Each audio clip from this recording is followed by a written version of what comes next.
the Academy has a love-hate relationship with superhero films. While several have made it and gotten nominations, the Academy has seldom granted superhero films Oscars for anything other than visual effects. Those who have been nominated have always played a villain. If the Academy could get over the stigma of, "it's a superhero movie," they'd realize that the genre has a lot of terrific performances. Many films are adored by audiences because of the actors or actresses who play their favorite heroes. Hopefully, the Academy will take superhero film performances more seriously in the future. Guys, those are chrome-plated lugs. You gonna strip them?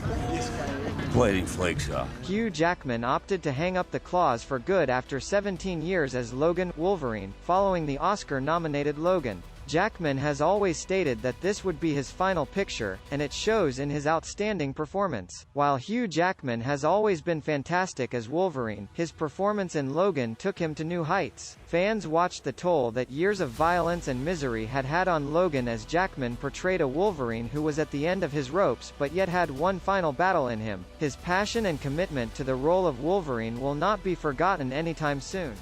You know, Logan, this is what life looks like. A home, people who love each other, a safe place. You should take a moment and feel it. Not to be outdone, Patrick Stewart's performance as Charles Xavier in Logan was possibly his greatest of his career. Stewart's Charles is in his 90s, and his mind is becoming increasingly unstable, which is bad news for someone with the world's most powerful brain. The film is carried by Xavier's tense relationship with Logan, and audiences can sense how lost Xavier felt after everything he had done for mutant kind. Charles is tragically slain by Logan's clone 10th-24, as he clings to his hope of escaping with Logan and no longer harming anybody. Stewart's speech explaining what transpired in Westchester is one of the finest in the whole X-Men franchise.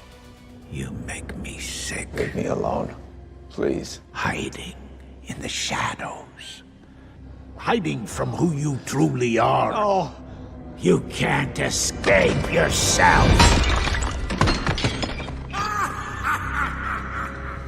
Fans everywhere rejoiced when Marvel revealed that fan-favorite villains from previous Spider-Man films, including Willem Dafoe as Norman Osborn, the Green Goblin, will return in Spider-Man: No Way Home. Surprisingly, or perhaps not, Osborn ended up being the film's main antagonist. Osborn fools everyone into thinking he wants to be treated, but his nasty side finally comes to light. Osborn is responsible for Aunt May's death and makes Peter regret his efforts to aid the baddies. The absolute dread on Osborn's face when he realizes what he has done is all fans needed to see the force of Dafoe's performance when he is eventually healed at the conclusion of the film. Between Spider-Man and Spider-Man: No Way Home, it's evident that Dafoe can transition between Norman's personas at any time, with his wicked smirk and distinct cackle.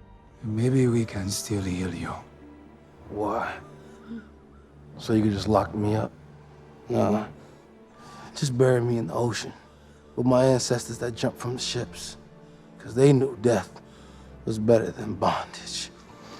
When Black Panther was released in 2018, it was a huge hit and a global sensation. T'Challa is challenged for the throne by his cousin Killmonger as he takes over as King of Wakanda. Killmonger, played by Michael B. Jordan, was hailed as one of the finest villains in the Marvel Cinematic Universe to date. With all of the Oscar nominations and wins that Black Panther has garnered, it's a sad Jordan didn't get a Best Supporting Actor nomination. Killmonger makes his way back to Wakanda to reclaim what he believes is rightly his. Viewers observed a man with noble intentions who went about it in a devious way. He wants people downtrodden like himself to rise up by imposing a dark tyranny over Wakanda. Jordan is fantastic in the character, and has a remarkable death scene in which he chooses to die rather than be saved, saying, "Bury me in the water, among my forefathers who leapt from ships because they realized death was better than bondage."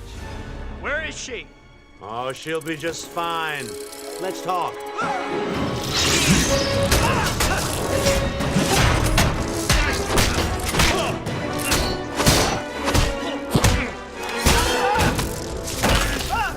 The sad past of Dr. Otto Octavius, alias Doc Ock, is revealed in Spider-Man 2. After a botched experiment kills his wife, Octavius is linked to 4 artificial tentacles that drive him insane. He swears revenge on Spider-Man, whom he holds responsible for messing with his experiment. Alfred Molina had an outstanding performance in the picture. He demonstrated how a good, compassionate man was driven insane by his desire for achievement. He also redeems himself at the end of the film by sacrificing himself before bringing any further harm to New York City. Molina is recognized as one of the finest villain performances in the genre, which contributed to Spider-Man 2's popularity. Bringing him back years later in Spider-Man: No Way Home was most likely an easy decision. I am inevitable.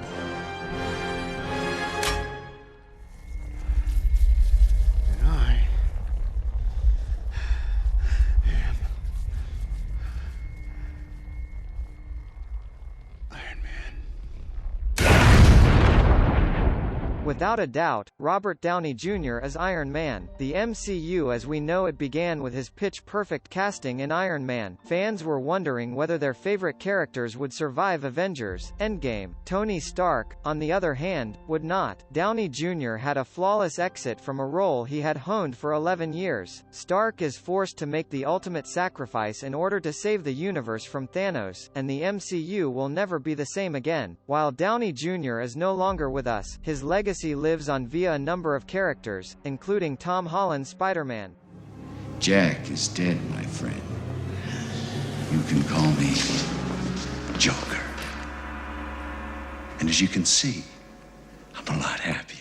With Batman, Tim Burton launched the Batman franchise, casting Jack Nicholson as Batman's arch-nemesis, the Joker. The Joker, played by Jack Nicholson, established the bar for evil depictions in the countless superhero films that followed. His Joker had a personal link to Batman as well. He was the assassin who killed Thomas and Martha Wayne. Nicholson's superb performance is sometimes overlooked by Heath Ledger and Joaquin Phoenix's Oscar-winning depictions of the Joker, but Nicholson was terrific in his own right. His Joker, a perfect blend of maniacal and comedic, set a high standard for others who came after him. He also holds the distinction of being the only villain in a Batman picture, owing to Nicholson's ability to dominate a whole film.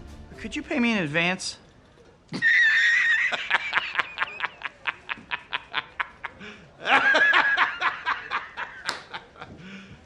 You serious? J. Jonah Jameson is a one-of-a-kind character. The Daily Bugle's outspoken owner wants to bring down the threat known as Spider-Man. Fans instantly accepted J.K. Simmons' performance as Jameson as the only actor who could pull off the role. He even returned to the role in Spider-Man: Far From Home as a new version of the character. Simmons plays the part with humor and a raucous demeanor, making his portrayal distinctive among the fan following. Simmons' popularity with the part led to his portraying Jameson in a number of animated shows, including The Simpsons. Of course, an actor's popularity in live action seldom translates to playing a character in animated films, but Simmons almost completely controls the part. What's your shtick? I'm lucky. That's not a superpower.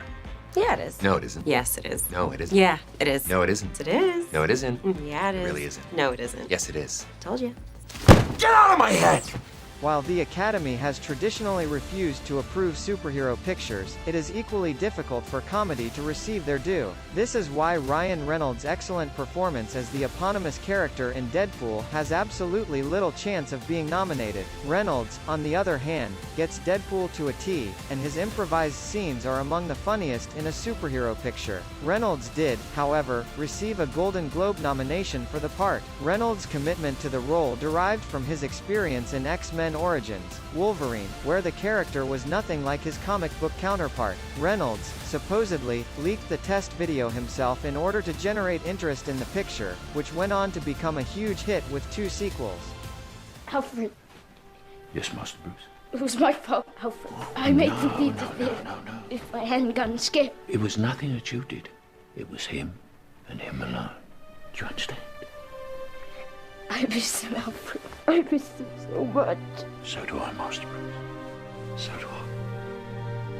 In the Dark Knight trilogy, Sir Michael Caine's Alfred supports Bruce Wayne in his struggle against Gotham's criminal underbelly. Prior to Batman Begins, Alfred's role in the Batman flicks was limited to providing counsel to Bruce. However, Christopher Nolan's version places Alfred right in the midst of proceedings, making him Batman's closest friend. He comes from a military family, helps Bruce gain resources, and even puts himself in danger to save Bruce. Alfred also provides Bruce a lot of advice in Batman Begins. Sir Michael Caine is a famous actor, and his performance in the film has an emotional impact on the audience. He sincerely loves Bruce and is concerned about what Batman will do to him in the short and long run. When Bruce believes he has let Gotham down, Alfred simply says, "Why are we falling, sir? So we can learn to get back up." Caine's sympathetic portrayal demonstrates to the audience that Alfred is as vital to Bruce as Batman.